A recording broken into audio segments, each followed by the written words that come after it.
பார்போற்றும் பதுரு யுத்தம் நடந்த மாதம், தீய பகை வீழ்த்தி வெற்றி கனியை பெற்ற மாதம், இனிமையான இஃப்தார் இருக்கும் மாதம், கெட்ட ஷைத்தானை ஓட ஓட விரட்டும் மாதம், பள்ளிகளெல்லாம் தராவிஹ் தொழுதிடும் மாதம்,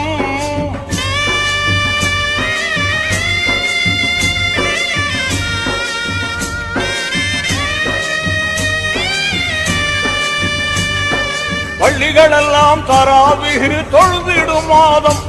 அருள் அள்ளி அள்ளி சொருகின்ற அற்புத மாதம், ரஹ்மத் இறங்கிடும் மாதம்.